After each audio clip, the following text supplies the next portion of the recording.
Thank you, Mr. Chairman. Secretary Hegseth, Chairman Kane, thank you both for being here today. Mr. Secretary, your testimony over the last several days before Congress, I've heard you speak about all of your supposed accomplishments from your time at the Pentagon. I have to say, your training at Fox News has let you spin months of dangerous dysfunction and incompetence into catchy phrases like restoring the warrior ethos and increasing lethality. But the truth is, it's really been chaos at the Pentagon under your leadership. You've clearly shown you're unable to manage the Department of Defense, but what I'm most concerned about are three specific areas: your operational incompetence, your managerial incompetence, and your budgetary incompetence. So let's start with operational. Welcome back to Conservative Perspectives, where we cut through the mainstream media noise to bring you the truth about what's happening in Washington. If you're new here, make sure to hit that like button and subscribe for more content that puts America first. We're breaking down the latest attack on our defense secretary. And folks, what you're about to see is exactly why Americans are fed up with the swamp. According to news reports, in your first week on the job, you got confused in a National Security Council meeting and thought President Trump wanted you to stop all aid to Ukraine.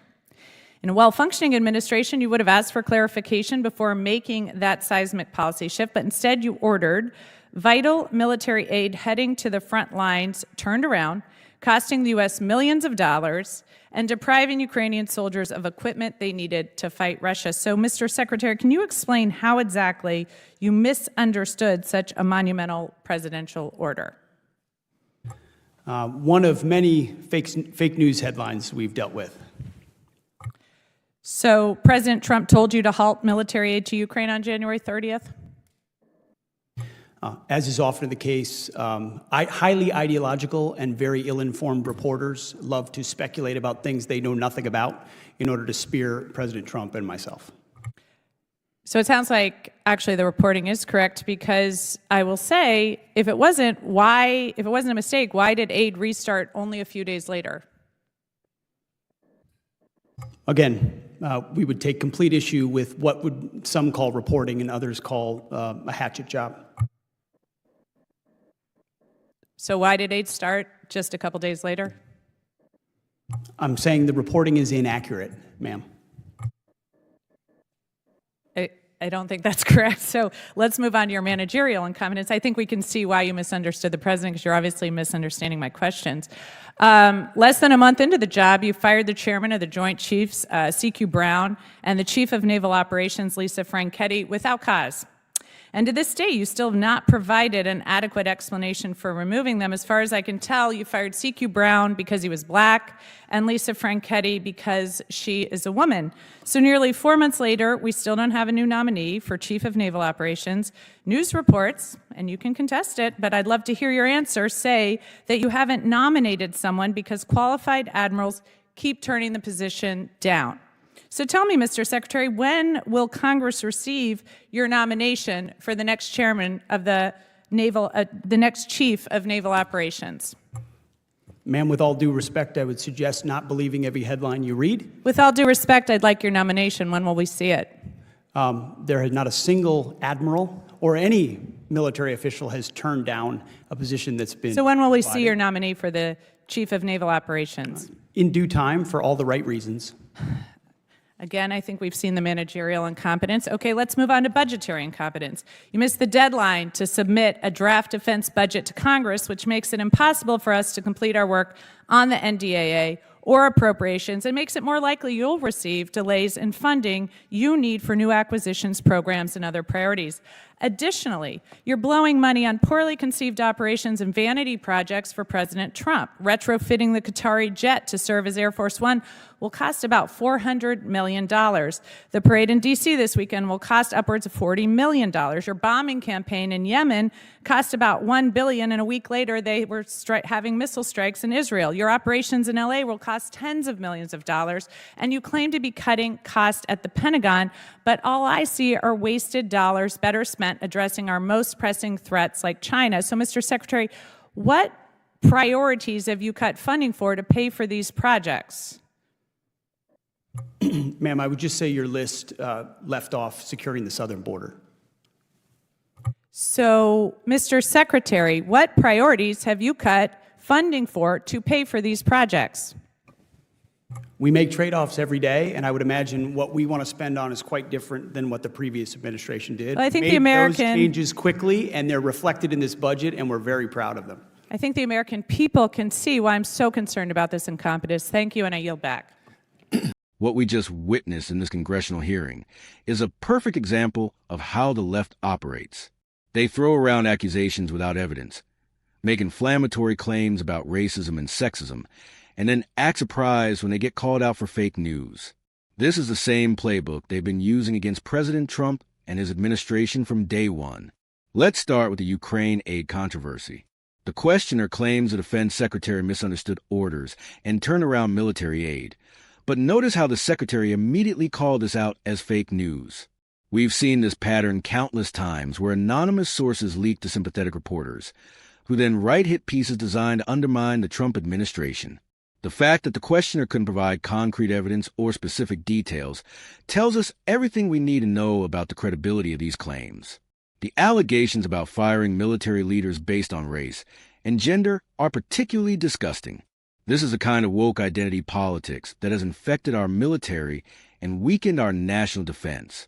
The idea that personnel decisions are automatically racist or sexist if they involve minorities or women is exactly the kind of thinking that puts political correctness above military readiness. Our defense secretary has every right to choose leaders who align with his vision of restoring the warrior ethos and putting America's security first. When it comes to the budget discussions, we need to remember what the previous administration's priorities were. They were more focused on diversity training, climate change initiatives, and social experiments than on building the strongest military in the world. The fact that this administration is shifting resources toward securing our southern border shows they understand what real national security looks like. Border security is national security, and it's about time we had leaders who recognize that. The criticism of the Yemen operations shows a fundamental misunderstanding of military strategy. These strikes weren't meant to be a one-time solution, but part of a broader deterrent strategy. The Houthis have been threatening international shipping lanes and attacking our allies, and responding with overwhelming force sends a clear message to Iran and other bad actors in the region. This is what peace through strength looks like in practice. As for the other expenditures mentioned, let's put them in perspective. The questioner complains about $400 million for Air Force One upgrades, but this is about presidential security and projecting American strength on the world stage. Every president needs secure, reliable transportation, and these upgrades will serve multiple administrations. The parade costs pale in comparison to the billions wasted on failed social programs or foreign aid to countries that hate us. What really stands out in this exchange is how the defense secretary handled himself under hostile questioning. He didn't take the bait on inflammatory accusations, stuck to the facts, and called out fake news when he saw it. This is the kind of leadership we need in the Pentagon. Someone who won't be intimidated by grandstanding politicians or biased media coverage.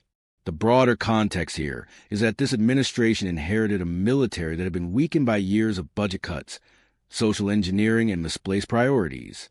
Restoring American military dominance requires making tough decisions about personnel, reallocating resources, and sometimes challenging the status quo. The fact that establishment politicians are pushing back so hard tells us they're on the right track. We also need to talk about the timing of these attacks. This hearing happened just as the administration was implementing major policy changes and rebuilding relationships with key allies. The left strategy has always been to create controversy and chaos to prevent the Trump administration from succeeding. They'd rather see America fail than admit they were wrong about putting woke ideology ahead of national security. The accusation that qualified admirals are turning down positions is particularly telling. If true, it might say more about the political environment these military leaders would face than about the administration itself. We've seen how the media and political establishment treat anyone associated with Trump, so it's understandable that some might be hesitant to put themselves in the crosshairs. Looking at the defense secretary's responses, he consistently pushed back on false narratives while maintaining his composure. This is exactly what we need from our leaders, people who won't be bullied by the media or intimidated by political theater. The fact that he mentioned securing the southern border as a priority shows this administration understands that threats to America come from multiple directions. The real issue here isn't the defense secretary's competence. It's the left's inability to accept that Americans voted for a complete change in how our government operates. They're used to having Pentagon officials who go along with their agenda, who prioritize political correctness over military effectiveness. Now they're faced with leaders who actually want to make America great again, and they can't handle it. This hearing perfectly illustrates why Americans don't trust the media or career politicians. The questioner came in with a predetermined narrative, ignored the secretary's responses, and continued pushing discredited talking points. This is an oversight. It's political theater designed to generate negative headlines and undermine public confidence in our military leadership. What Americans really want is a military that focuses on winning wars, not social justice campaigns. They want leaders who understand that our enemies don't care about our domestic political squabbles. They only respect strength. The defense secretary's emphasis on lethality and warrior ethos represent a return to what made the American military the greatest fighting force in history. The bottom line is this: the swamp is fighting back because they know their time is up.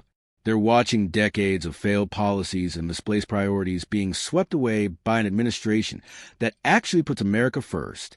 These attacks on the defense secretary are really attacks on the American people who voted for change. As we wrap up, remember that this is exactly why we need to stay engaged and informed. The mainstream media will continue to spin these stories to fit their narrative, but we have the tools to see through their lies. The defense secretary's performance in this hearing shows we have strong leadership in place. Leaders who won't be intimidated by the swamp creatures who got us into this mess in the first place. That's all for today's breakdown. Make sure to like this video if you found it informative. Subscribe for more content that cuts through the noise, and let me know in the comments what you think about this hearing. Are you satisfied with how the defense secretary handled these attacks? Do you think the media coverage has been fair?